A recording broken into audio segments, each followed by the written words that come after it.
the special meeting of the New Canaan Historical Review Committee, meeting on June 29th, 2023. We are here both in person and virtually, and we understand that there are at least 3 people who are tuned in virtually. There's no one present in the room other than the members of the committee and and Pam Flynn from the town, who is assisting with the Zoom arrangements. There are 2 items on our agenda.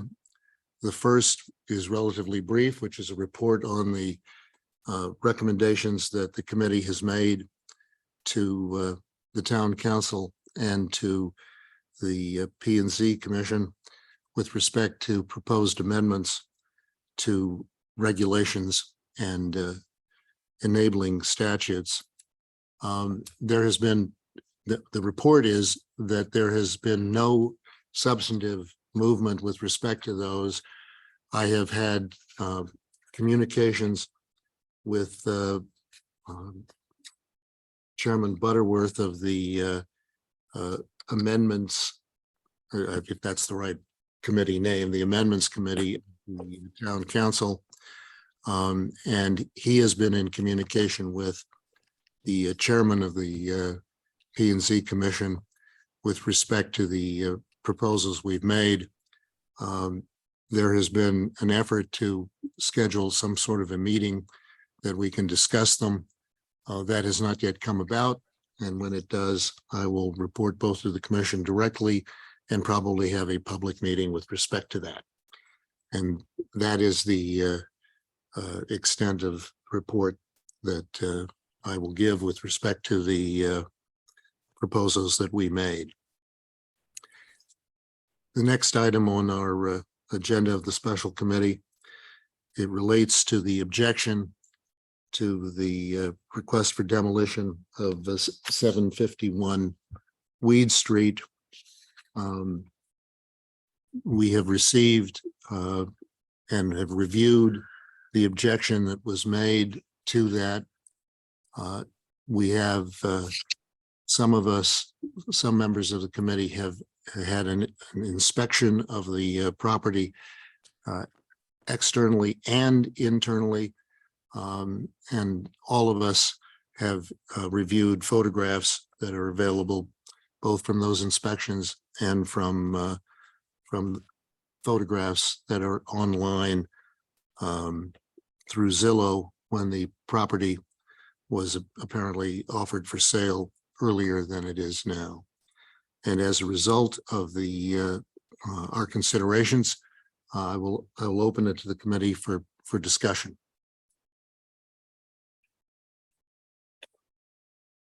Well, maybe it's good to start off by kind of reminding ourselves of what the criteria is regarding the evaluation of the work. So there are 3 basic points regarding the structure proposed to be demolished. One is whether or not the structure is associated with any events that contribute to the history of the town, or national or state for that matter. The second one is whether or not the structure is associated with a person that is of some note, either state, nationally, or locally. And the third one is whether the structure embodies distinctive characteristics of a type, period, or method of construction that is rare or disappearing and worthy of preservation, or represents the work of a noted architect, builder, or craftsman, or possesses high artistic value or distinctive design features or craftsmanship.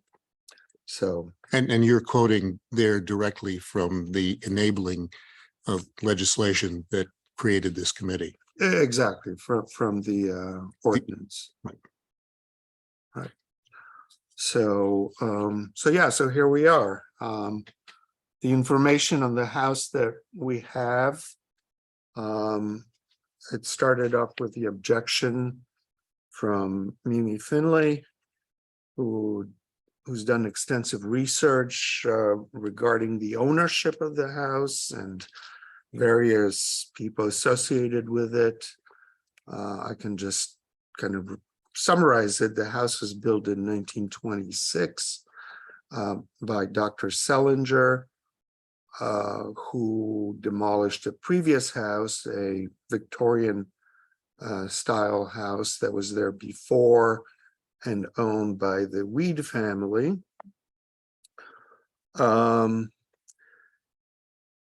It was designed by a New York architect, or it's not completely clear in my mind who designed it, because the record says it was designed by the firm of Mackenzie Voorhees Mellon, which was actually changed in those years with the addition of Ralph Thomas Walker, who some believe is behind the design of this house.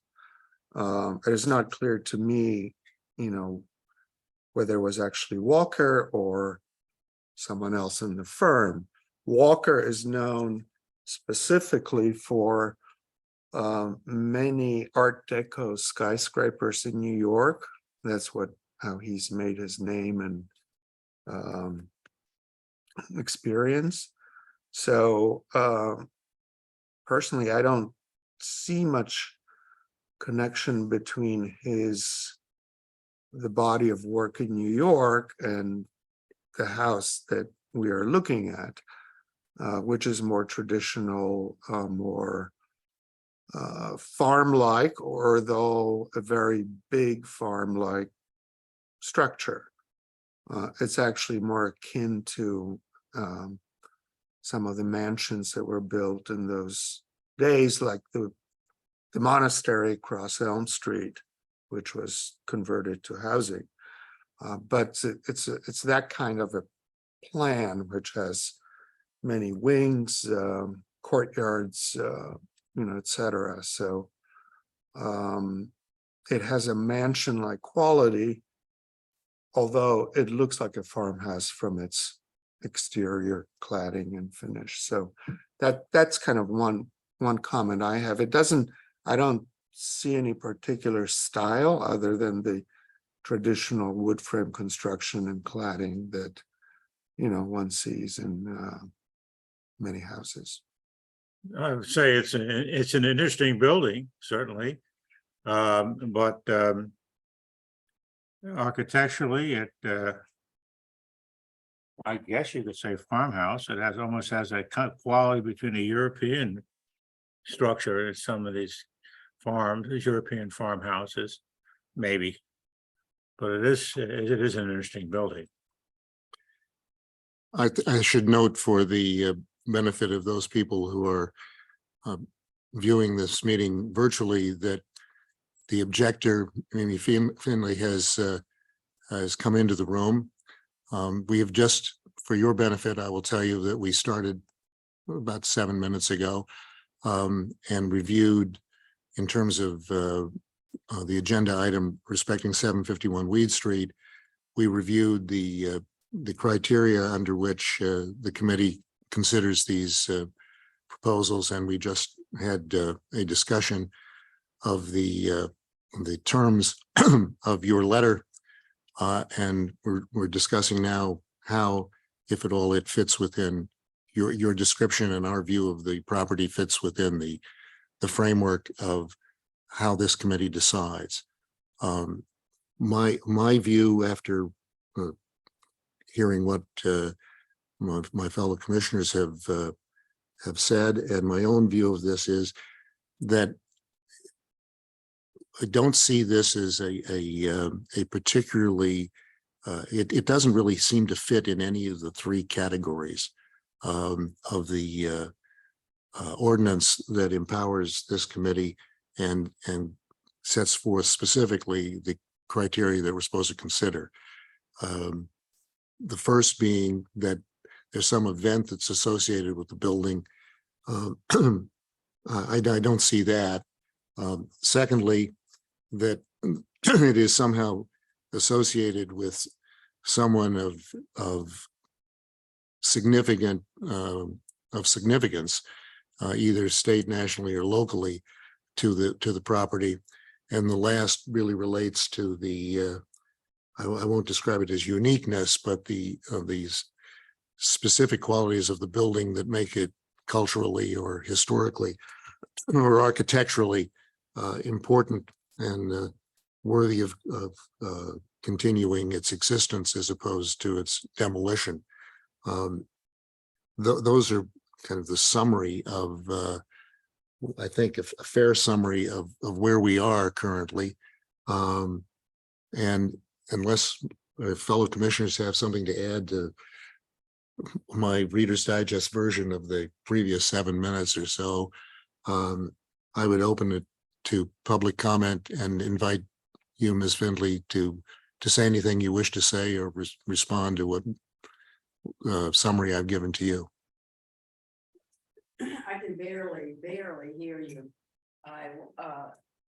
You're asking for public comments about the, Could you step up to the microphone so that that we're in a grander setting than usual?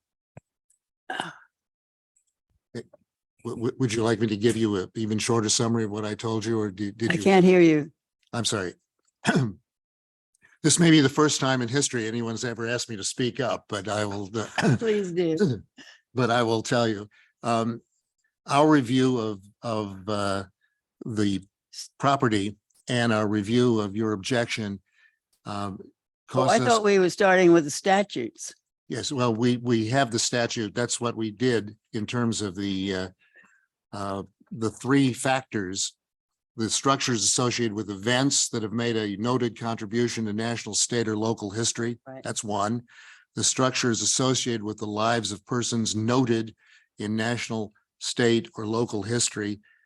That's 2. And 3 is that the structure embodies distinctive characteristics of a type, period, or method of construction that is rare or disappearing and worthy of preservation, or alternatively represents the work of a noted architect, builder, or craftsman, or possesses high artistic values or distinctive design features or craftsmanship. That's Okay.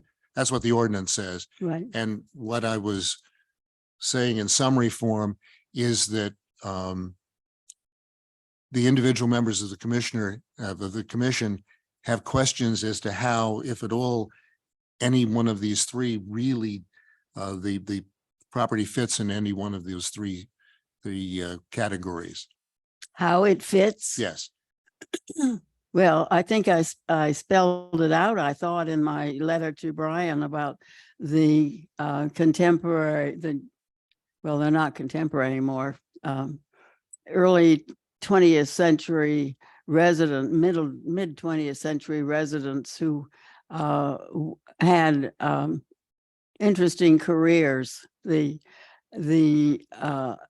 architect is, if we can determine that it really was, and there's no way that I can do it right now, it involves going into the letters of or the papers of the architect that I'm assuming is the member of the firm, Ralph Walker, who was declared the most significant architect of the 20th century. He was, the Historical Society has the contract in its archives between Dr. Selinger and the company that he hired, which was Mackenzie Voorhees Gmelin Partnership. And Mr. Mackenzie died apparently soon after the contract was signed, and another partner was brought up in the firm who'd been in the firm for years, who was really their major designer, and his name was Ralph Walker. And it became Walker Voorhees Gmelin, or whatever his name was, who were the 2 engineers. So Mr. Walker was elevated to partnership during the period that this contract with Dr. Salinger was being executed. And the Historical Society also has a copy of the Art and Architecture, whatever it was called, magazine that published this house with interior photographs in June of 1929. So somewhere between the contract signing of 26 and 29, this house was built. And I think it was totally colonial revival. The photographs inside that are pictured in the magazine, which they have a copy, show a totally. You supplied us a copy of that. What is it? We have a We copy have those pictures. Of the we whole have those thing? pictures. Yes, Good. we do. So it's an interesting colonial revival building. The problem is Mr. Walker, the architect, never again appears to have designed a residence or a colonial revival building. So his own house, which he built up in Chappaqua, was a barn cut in half, and the top half of the barn was put on the ground next to the bottom half, and he made a house out of it. Anyway, he was a very prominent architect in the middle of the 19th century, but he made a big mistake, and he disliked Corbusier and absolutely detested the modern movement as expressed by Gropius, the Bauhaus movement. And he thought that skyscrapers, he invented the skyscraper style for New York City, which was obeying the planning and zoning, the new planning proposals that the city was just coming to grips with, of allowing higher buildings, taller buildings in the early 1920s. He developed the step back style, which was then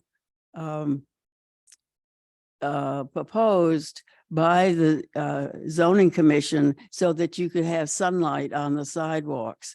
So his step back style were sort of columns of masonry with windows in them, not big glass spaces, but regular windows that operated.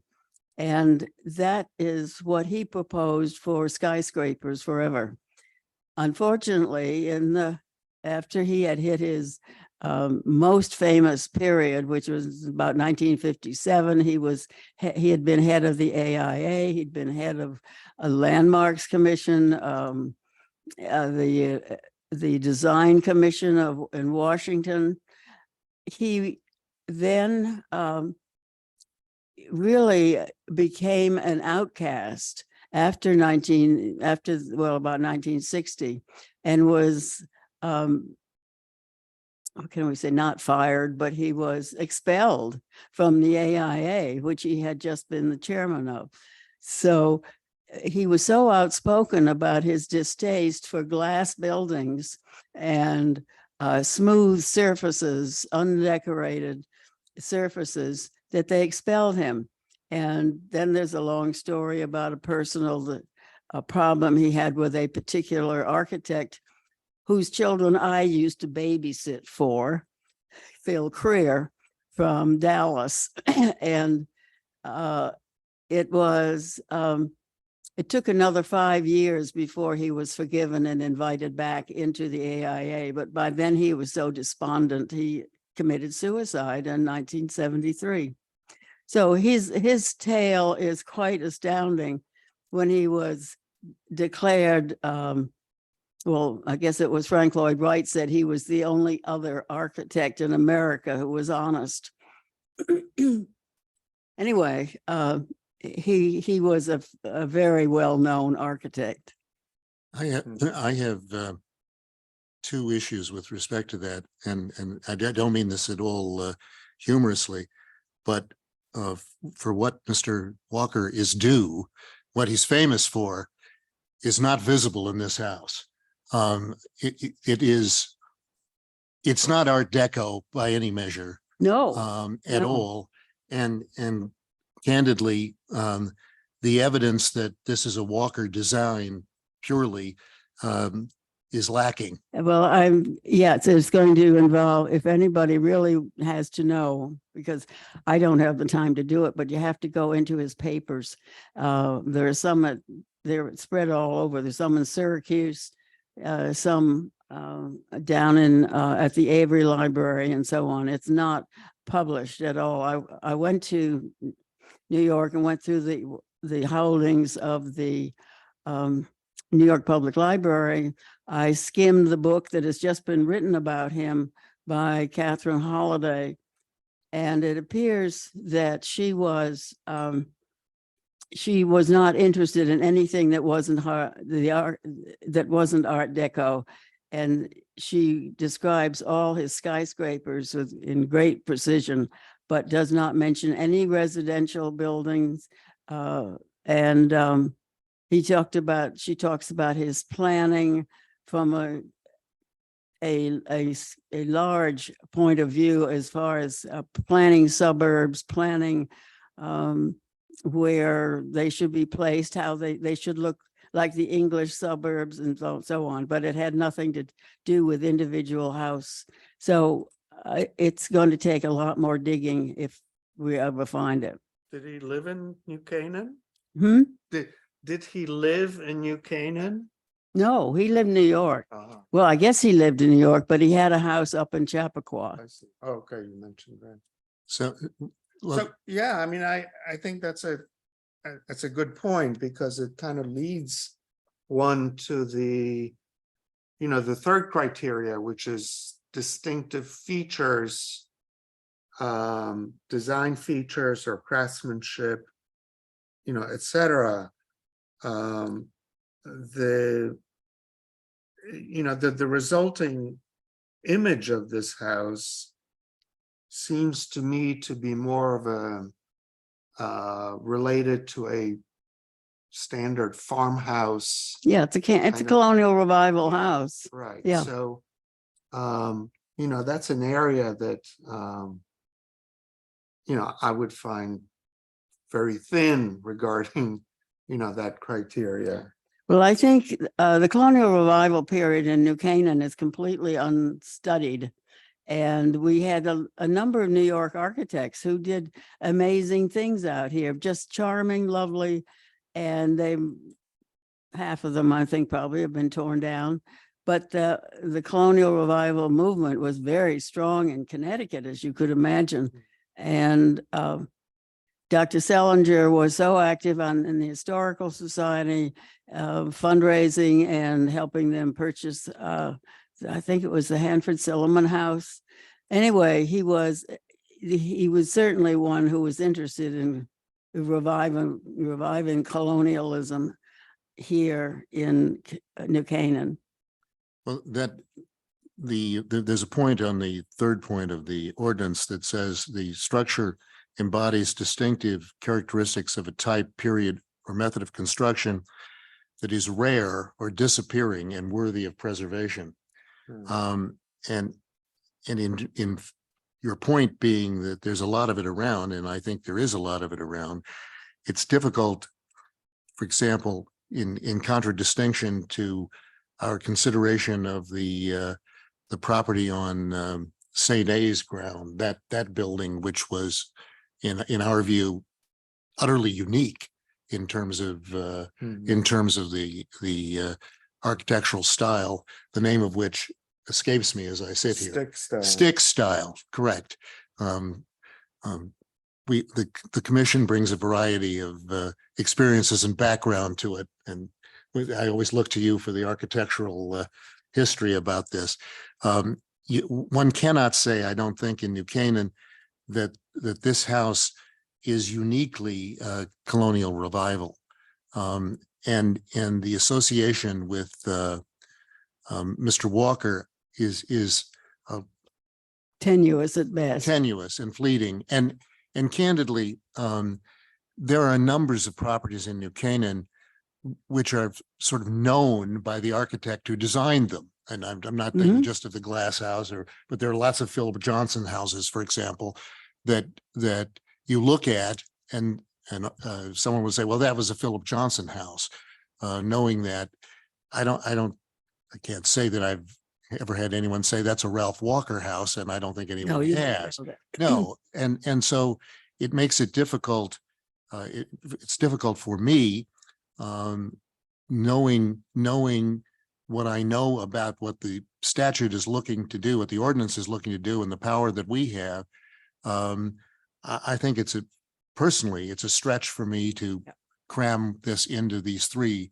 Whether or not it should be preserved is a different question in the abstract than what we have before us, which is, can we do what we have the power to do, and that is to impose a suspension of demolition on the basis of the three criteria that we have here. That's the problem that the commission has, and that's the analytical problem that I have in looking at this. Yeah, I totally agree. I mean, it's a difficult problem. I mean, we have to totally disassociate ourselves from any issue of what may become or what its Right. future may be. That's not the focus. The focus are the three criteria, which Mhm. Well, I did my best. Proposed to replace it is not going to be to my liking, for sure, and. a lot of unfortunately, people that's like not it. our And it has, purview. that has nothing to do with, No. unfortunately, with this. Right. In point of fact, our consideration has nothing to do with the future of the property. Right. Except to the extent that we have concluded on the basis of the authority we have under under section 9 of the ordinance, to preserve it in situ. If we don't have that authority, if it doesn't fit these criteria, we have to decline to impose a suspension of demolition of even whether or not we regret it or whether or not we are in favor of it. It's Right. irrelevant. We have to look at what we've got here. What I am somewhat frustrated about is that I have never seen the property. I've stood at the end of the driveway and taken a picture, but have you been inside the house? Some of us have. Yes, some of We us have. We have photographs. Of it now? Yes, yes. Oh, I'd love to see those. I asked for some, but nobody sent any, so. Yeah, Marty took this, but also I've looked into the Zillow record when it was for sale, Yeah, which oh, had a lot of photographs of the Mhm. interior okay, and. but not recent though. Well, right before it was sold, I guess. And there's a substantial question, which I don't think we need to explore too deeply, but there's a substantial question whether or not the interior is part of our consideration, except to the extent that the interior might have one of the features that would Right. be uniquely worthy of preservation under the three factors that we've got. I don't know whether there were many additions added to it or what. Well, we don't know. We don't know that either. And in my view of the house, this house, from my observation of it, and I've only seen it from the outside, my observation of it fits my characterization of the Topsy style of architecture, which means it just growed. Mm, It looks like it was one thing and then it Yeah. went out to something. Who knows whether that's true or It not. was designed, I have a 1938 view of it from a map, an atlas that's here in Town Hall. And it was designed as a long, as a building with a lot of extensions by 1938. But I don't know if that still exists or not. Well, it is actually, it's it's a long building with wings. Okay, that- well, then that's the way it was designed. Yeah, Yeah, I made the observation before you came that to me, it looks like it's a house that aspires to be a mansion. But, or no, I think, well, it has that kind of a, There's a number of courtyards. yeah, Really? grand scale, and I mean, it's not a See. big structure. It kind of rambles on. it's big. It's what, 11,000 square feet. I know, but when you can look up the driveway, it looks like just sort of an ordinary 1930s house. But, Or Yeah. several of them together. Yes, Yeah. and I don't walking know around. how that architectural firm was selected by Dr. Selinger either, because I don't know of any other house up here. It's the first time I've run across it. Unless he was his patient. Uh, Anyway, I think we should Really? probably invite additional public comment with respect to this. If anyone who is attending by Zoom, can you raise your hand or indicate that you'd like to speak?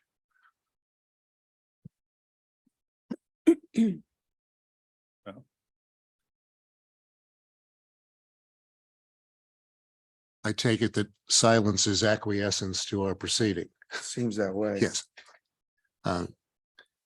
So is there any further discussion from the commission with respect to this? I'm fine. So I'll entertain a motion with respect to the commission's decision. I'll second it. The motion is To vote? to vote, yes. I'll Okay. second. Okay. And the vote is to grant or not grant the suspension of demolition as we are empowered under the ordinance to do. Those in favor of granting such, say aye. Those opposed, Aye. Sadly. sadly, we always regret that we cannot exercise the power to signing the death knell. do permission. But we are limited by the authority granted to us under the ordinance, and it doesn't fit Yep, I regretfully. understand. Seeing the picture of this as it was and then looking at what it is now is just so sad. So, It is. I agree. It- yes, Good. but Can I see those photographs? you may, of course. Unless there is further discussion with respect to either of the two items of the agenda, I'll entertain a motion to adjourn. I second. All in favor? Aye. All right. We are adjourned. Thank you, Ms. Flynn.